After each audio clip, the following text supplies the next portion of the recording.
से कम सहानुभूति हम प्रकट करते हैं जो लौट के घर नहीं आया, जिसका घर उजड़ गया, मगर संसद में नहीं कर पाए तो क्या है, आज रोक के दिखाएं। मैं भाजपा को चुनौती देता हूं, दिल्ली और चंडीगढ़ की सरकार को चुनौती देता हूं।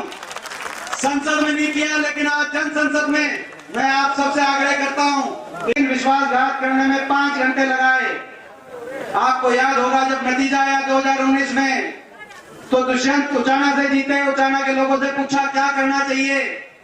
उचाना के लोगों ने उस दिन कहा कि कुछ भी करना, बीजेपी को समर्थन मत देना, बीजेपी को करो जमुना नार पार के नारे पे भी वोट पड़ी है।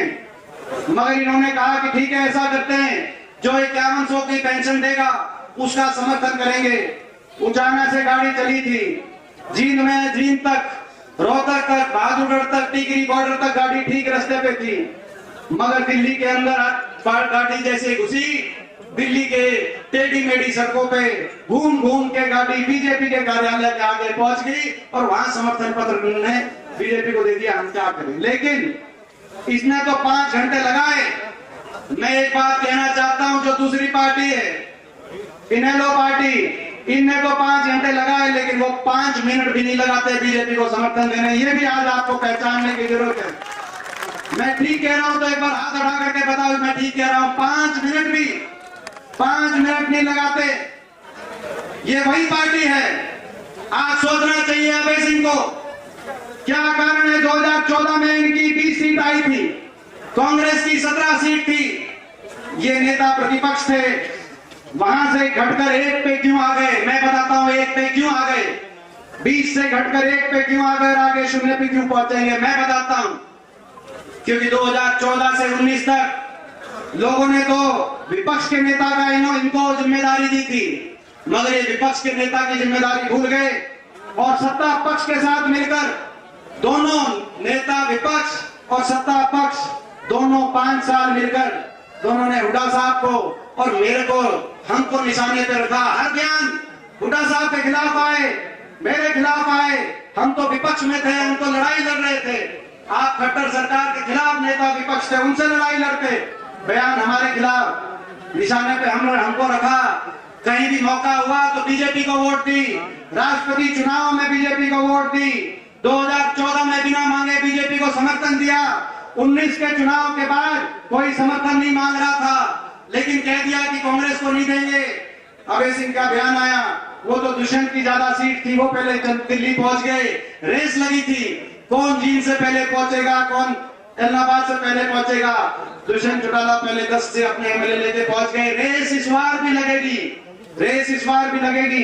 राजस्थान के चुनाव में मैं कहना चाहता हूं, आपने राजस्थान के चुनाव में देख लिया अपनी सहूलियत से कि 750 किसानों की नहीं सोची, देश की सरकार की तानाशाही की नहीं सोच की। 9 सीट पे गए, वहां पर बीजेपी का समर्थन किया कि नहीं किया? मैं आपसे पूछना चाहता हूं। राजस्थान में जाके जहां मौका मिला वहां बीजेपी का समर्थन किया। हमारे भी कुछ रिश्तेदार हो सकते हैं किसी और पार्टी में, लेकिन किसान की बात आएगी तो लड़ाई ईमानदारी से लड़नी पड़ेगी। मौका मिलता है तो ये बीजेपी का समर्थन करते हैं। मैं आपको आज ये भी एक चेतावनी देने आया हूं, इनका एक समझौता और हो गया है बीजेपी के साथ। जो जेजेपी का समझौता था वो एक और समझौता हो गया, भ्रष्टाचार का जो समझौता तोड़ने का भी समझौता हो गया है। ये मेरी बात आप एक और मेरी बात को समझ के अपने दिल में रखना। समझौता तोड़ेंगे बीजेपी के इशारे पे, आपके बीच में आएंगे। कांग्रेस की वोट में कौन ज्यादा सेंध मारेगा, अभय सिंह ज्यादा मारेंगे या दुष्यंत चौटाला ज्यादा मारेंगे, इस बात की बीजेपी के इशारे से, उनके इशारों पर इस तरह की राजनीति हरियाणा में करने का काम करेंगे। चक्रव्यूह रचा जाएगा, चक्रव्यूह रचा जाएगा। प्रदेश में परिवर्तन को रोकने के लिए चक्रव्यूह रचा जाएगा। पिछले बार तो आप भी नादान थे, हम भी नादान हैं। अब आप भी समझ चुके हो, हम भी समझ चुके हैं। इस चक्रव्यूह को तोड़ने का काम और इस तोड़ने में हमारा साथ आप दोगे कि नहीं दोगे? एक बार हाथ खड़ा करके मैं आप सबसे आशीर्वाद, आप सबसे साथ में इस बात के लिए मांगता हूँ। मैं एक और बात देख रहा हूँ, मुख्यमंत्री जी पिछले 3-4 दिन से सारा काम छोड़कर मुझे निशाने पे ले रहे। अरे जेजेपी वाले, इनेलो वाले तो ले ही रहे, लेकिन मुख्यमंत्री जी सारा काम छोड़कर मेरे खिलाफ बयान दे रहे हैं। मैंने कुछ नहीं बोला अभी तक, उनका बयान मैं रोज सुनता हूं। मैं बोला मैंने कुछ नहीं, मगर मैं पूछना चाहता हूं मेरा क्या कसूर है? मैं ईमानदारी से इनके भ्रष्टाचार के खिलाफ बोलता हूं, मेरा ये कसूर है। मैं ईमानदारी से किसान के साथ खड़ा हुआ, देश की सरकार से दिल्ली की संसद में मैंने टक्कर ली, आंख में आंख डालकर। इस सरकार के सामने ये लोग दब जाते हैं कि मेरा ये कसूर है। हमारी बेटियों को जब दिल्ली की सड़कों पे घसीटा गया, हमारी खिलाड़ी बेटियों को उनके साथ किया, क्या मेरा ये कसूर है? अगर किसी वर्ग के साथ अन्याय हुआ और उसके साथ लड़ना कसूर है तो मैं कसूरवार हूं और मैं अपनी ये लड़ाई जारी रखूंगा। मैं किसी से ना झुकूंगा, ना मैं किसी से रुकूंगा। ये मैं आजाद, और ना ही हमारी पार्टी और ना ही कांग्रेस पार्टी, और ना ही कांग्रेस पार्टी किसी से झुकेगी, ना कांग्रेस पार्टी किसी से रुकेगी। हरियाणा के कोने कोने में से एक ही आवाज आ रही है, जिस भी कोने में हरियाणा में हम जा रहे हैं वो एक ही बात आ रही है, बीजेपी जेजेपी की खट्टर सरकार जा रही है और कांग्रेस पार्टी की चौधरी भूपेंद्र सिंह हुड्डा जी और उदयभान जी के नेतृत्व में कांग्रेस पार्टी की सरकार आ रही है। और सिरसा से हम चुनौती देते हैं। सिरसा में पिछली बार 9 में से केवल 2 सीट आई थी बीजेपी की, 7 सीट आपने 75 पार को यहां से शिकस्त दे दी थी। इस बार वो 2 सीट भी फतेहाबाद और हथिया की 2 सीट इसलिए आई थी। दोनों जगह विपक्ष का जो वोट था वो बटा हुआ था। आज प्रहलाद सिंह गीला खेड़ा जी यही बैठे हैं, वीरेंद्र सिवाज जी यहाँ बैठे हैं और प्रतिया से भी सारे बैठे हैं। अब मैं इनको चुनौती देना चाहता हूँ। 9 में से आपकी 2 आई थी, आप जोर लगा लेना। 9 में से एक भी सीट सिरसा लोकसभा में धन्यवाद देता हूँ अध्यक्ष जी का, चौधरी उदयभान जी का। इस रैली का मुझे आपने कन्वीनर बनाने का, संयोजक बनाने का जो काम किया, मैं आपका धन्यवाद करता हूँ। और मैं ये भी कह, आपने प्रभारी बनाया इस सिरसा की रैली का।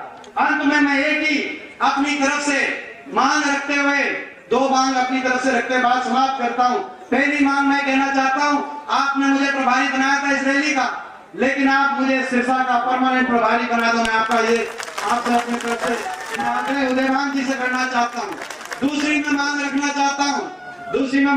चाहता हूँ, ये जो 750 किसान जो शहीद हुए थे, मैं चौधरी भूपेंद्र सिंह हुड्डा जी से ये आग्रह करना चाहता हूँ, सरकार बनेगी। सही बात है, डॉक्टर देवी सिंह जी ने कहा, जैसे कंडेला के किसान शहीद को आपने हर परिवार में सरकारी नौकरी देने का काम किया था, इन परिवारों में भी सरकारी नौकरी सभी को आप देने का काम करेंगे। लेकिन साथ में, इसके साथ साथ हरियाणा में राष्ट्रीय किसान आंदोलन, इन 750 शहीदों की याद में और सभी किसान मजदूर जिन्होंने इस आंदोलन में योगदान दिया, उनके सम्मान में राष्ट्रीय किसान आंदोलन का एक स्मारक, किसान शहीद स्मारक हरियाणा के अंदर अपनी सरकार बनेगी तो स्मारक बनना चाहिए। ये मैं आपसे आग्रह करते हुए अपनी बात सारे आदरणीय चौधरी उदयभान जी, सम्मानित मंच, सबसे पहले मैं आज इस जन संसद में, बीच में गई थी, ये जन संसद है, मैं पत्रकारों को कहना चाहता हूँ, इस जन संसद में मैं आज वो करना चाहता हूँ जो मैं देश की संसद में नहीं कर पाया। देश की संसद में 750 किसान और मजदूर जो इस देश की अहंकारी सरकार के सामने अपने हकों की लड़ाई लड़ रहे थे, लाखों की संख्या में किसान मजदूर गए बॉर्डरों पे, लेकिन 750 बॉर्डर से लौट के नहीं आए।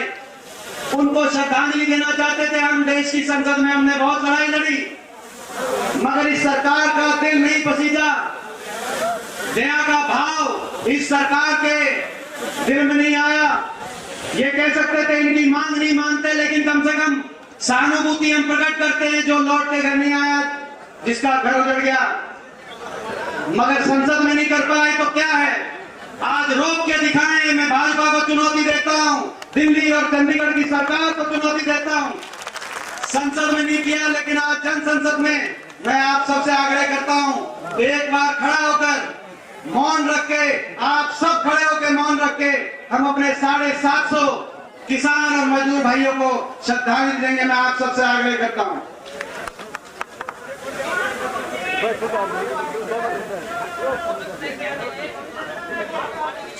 जी, मोदी सरकार, खट्टर सरकार रोक के दिखाए, हमारे दिलों की भावना को रोक के दिखाए। मैं बधाई आपको देना चाहता हूं, देश के किसान और मजदूर को इस बात के लिए भी मैं बधाई देना चाहता हूं। इस अहंकारी सरकार को अगर झुकाने का काम किया तो आपके उस आंदोलन ने किया। वो देश की संसद है जहां मैं हरियाणा का एकमात्र विपक्ष के सांसद के रूप में देश की संसद में जब किसान आंदोलन चल रहा था तो अंदर जाके लड़ाई लड़ते थे और पूरी भाजपा अलग अलग ताने कसती थी, मजाक उड़ाती थी। कोई कहता था देशद्रोही, कोई कहता था उपद्रवी, कोई खालिस्तानी को आतंकवादी बताता था। हम न्याय की जब लड़ाई लड़ते थे तो क्या क्या नहीं सुना होगा। बहुत अकेलापन महसूस वहां पे किया मैंने, मगर आज मैं कहना चाहता हूं कि मैं अकेला नहीं हूं। आप सबका आशीर्वाद हमारे साथ है, मैं इनको बताना चाहता हूं। लेकिन मैं बधाई देता हूं वो देश की संसद जहां वो तिरस्कार हुआ किसान का। आप जीते, आंदोलन जीता, 3 कानून वापस लेने पड़े प्रधानमंत्री जी को देश के सामने आकर। और उसी देश की संसद में जब आंदोलन के जीत के बाद मैं जाता था तो जो भाजपा के सांसद मजाक उड़ाते थे, वही कहते थे कि आपकी जीत हुई, आप ठीक थे और हम गलत थे, और मेरा सीना चौड़ा हो जाता था। वो आपकी संघर्ष की देन थी। ऐसा आंदोलन मैं नमन करता हूं। देश के 75 साल के इतिहास में इससे बड़ा आंदोलन किसी वर्ग को नहीं करना पड़ा। मगर एक और रिकॉर्ड स्थापित हुआ 75 साल में। आंदोलन भी सबसे बड़ा था, मगर सरकार का अहंकार भी सबसे क्रूर था, क्रूर अहंकार। ऐसा अहंकार किसी सरकार ने नहीं दिखाया होगा देशवासियों के प्रति। अपमान पे अपमान, तिरस्कार पे तिरस्कार। इसीलिए आज हम ये संकल्प ले रहे हैं श्रद्धांजलि देते हुए कि उस अहंकार को तोड़ेंगे, वोट की चोट से तोड़ेंगे इनके घमंड को। हम आने वाले समय में हरियाणा की धरती, हरियाणा से देश का फैसला होता है। महाभारत से लेकर पानीपत की युद्ध तक हरियाणा देश को दिशा देता है। हरियाणा की इस धरती पर इनका अहंकार, भारतीय जनता पार्टी का अहंकार टूटेगा। आज हम ये संकल्प ले रहे हैं और मैं आपको बधाई देना चाहता हूं, धन्यवाद करना चाहता हूं, क्योंकि हम इनसे लड़ रहे हैं, खाली हाथ लड़ रहे हैं। इनके पास दिल्ली में भी सरकार है, चंडीगढ़ में भी सरकार है, इनके पास सत्ता बल है, इनके पास धन दौलत और असीम धन बल है, इनके पास गोदी मीडिया बल भी है, इनके पास तंत्र बल भी है, सारी देश की जांच एजेंसियों का बल भी है, साजिश और षड्यंत्र बल भी है। और इनसे लड़ने के लिए हम लड़ तो खाली हाथ रहे हैं, लेकिन हमारे पास कुछ है तो आपका आशीर्वाद और आपका दिया हुआ हौसला है जो आज आपने बहुत बढ़ाने का काम किया है, और इस हौसले के आधार पर हम लड़ रहे हैं। मैं आपका धन्यवाद करता हूं। अहंकार तोड़ना पड़ेगा और हरियाणा में सत्ता परिवर्तन करके अहंकार तोड़ना पड़ेगा, यह भी जरूरी है। सत्ता परिवर्तन हरियाणा में, क्योंकि हरियाणा में एक ऐसी सरकार आ गई 10 साल, 9.5 10 साल में इस खट्टर सरकार ने हरियाणा को विकास की पटरी से उतारने का काम किया। जो हरियाणा विकास में देश में नंबर 1 होता था, आज वो हरियाणा देश में बेरोजगारी में नंबर 1 हो गया। हर घर में एक बेरोजगार, बेरोजगारों की फौज खड़ी हो गई। कोई नशे की तरफ, आज नशे में हरियाणा नंबर 1 हो गया। कहीं अपराध की तरफ, कहीं अपना घर बार बेचकर विदेश की तरफ अपने भविष्य को खोज रहा है हरियाणा नौजवान, कहीं निराशा की तरफ, कहीं डिप्रेशन की तरफ। हरियाणा में ना तो कोई फैक्ट्री लगाई, ना कोई औद्योगिक क्षेत्र, एक भी औद्योगिक क्षेत्र पिछले 10 साल में नहीं लगा। मुख्यमंत्री जी की सोच ही नहीं रही, ना कोई थर्मल का कारखाना, ना कोई बड़ी परियोजना विकास की, ना प्राइवेट के अंदर कोई रोजगार, और ना सरकारी क्षेत्र के अंदर एक के बाद एक भर्ती घोटाले। सरकारी नौकरियां समाप्त कर दी, 2 लाख पद समाप्त कर दिए गए। जो बचे या तो कौशल निगम के माध्यम से कच्चे कर दिए गए, फिर भी जो बाकी बचे वो या तो भर्ती घोटालों की, एक के बाद एक पेपर लीक घोटालों की भेंट चढ़ गए। एक आधी लिस्ट फिर भी आई, उस लिस्टों में हरियाणा से ज्यादा हरियाणा के बाहर के नौजवानों का नंबर आया। एसडीओ की लिस्ट आई 2019 में 80 में से 78 बाहर के। 2021 में एसडीओ इलेक्ट्रिकल की लिस्ट आई 99 में से 77 बाहर के। असिस्टेंट प्रोफेसर टेक्निकल एजुकेशन की इस साल लिस्ट आई 156 में से 103 बाहर के। अभी पीछे पंचायत ब्लॉक डेवलपमेंट पंचायत अफसर लगे तो उनमें भी 7 में से 5 बाहर के हरियाणा के पंचायत अफसर हरियाणा की सत्ता आके काम करेंगे। और यहां तक कि जो एचपीएससी का चेयरमैन, मैं पूछना चाहता हूं खट्टर साहब से कि क्या 3.25 करोड़ हरियाणा वासियों में एक भी कोई पढ़ा लिखा नहीं था जो हरियाणा में भर्ती बोर्ड का चेयरमैन लग सकता? आपने झारखंड से आके वहां चेयरमैन लगा दिया। 4 साल तक कोई भर्ती नहीं करते, आखिरी साल में छुट्टी निकाल देते हैं। बाकी किसी रोजगार के लिए हरियाणा के शिक्षित नौजवान जो यूपीएससी टॉप करते हैं उनको हरियाणा में अवसर नहीं मिलता, और आखिरी साल अपने चुनाव के लिए ग्रुप डी की भर्ती निकालकर पीएचडी एमबीए उनको, ताकि हर चुनाव के अंदर देश में सबसे ज्यादा बेरोजगारी देने वाली ये सरकार, इसको जानना होगा। देश में सबसे ज्यादा महंगाई देने वाली सरकार, सबसे महंगा डीजल पेट्रोल रसोई गैस का सिलेंडर और बिजली के बिल, अदानी का समझौता बदल दिया और अदानी ग्रुप से समूह से देश की सबसे महंगी बिजली हरियाणा के उपभोक्ता को दिलाने का काम हो रहा है। सबसे महंगी बिजली, सबसे ज्यादा देश में बेरोजगारी, सबसे ज्यादा महंगाई और सबसे ज्यादा भ्रष्टाचार, क्योंकि ये सरकार भ्रष्टाचार की नींव पे बनी हुई सरकार है। आपको पता है ये सरकार दोबारा नहीं चाहते थे, 75 पार का नारा दिया था, इन्होंने दिया